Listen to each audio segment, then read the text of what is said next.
Hello guys, তো আজকে আমি শেয়ার করবো একটা mini vlog plus what I eat in a day video. আর সকালবেলা ব্রেকফাস্টে আমি খেয়েছিলাম পোহা, দেন আমি বানিয়েছিলাম পনিরের এই ডিশটা, আর লাঞ্চে ছিল ভাত, ডাল, কাঁকরোল ভাজা, শসা আর পনিরের এই তরকারিটাই। দেন লাঞ্চ শেষে কিছুক্ষণ পরে খেলাম একটা আম। এদিন আমাদের পাড়ায় ছিল রবীন্দ্র জয়ন্তী অনুষ্ঠান, আর বাবা প্রোগ্রামের ঠিক আগের দিন রাত্রেবেলা আমার নাম দিয়েছিল, তাই পুরো বিকেলবেলাটা আমি প্র্যাকটিস করলাম অ্যান্ড তাড়াতাড়ি রেডি হয়ে গেলাম পাড়ায়।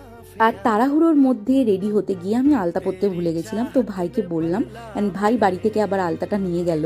আর আমি ওখানে বসেই দেখো এইভাবে পরেছিলাম আলতা। আর তারপর আমার পারফরমেন্সের টাইম হয়ে গেল। আমি প্রায় 6 বছর বাদে স্টেজ পারফরমেন্স করলাম, আর এই পাড়াতে এটা আমার ফার্স্ট স্টেজ পারফরমেন্স, তো একটু নার্ভাস ছিলাম, বাট সব কিছু খুব ভালোভাবে হয়ে গেছিলো।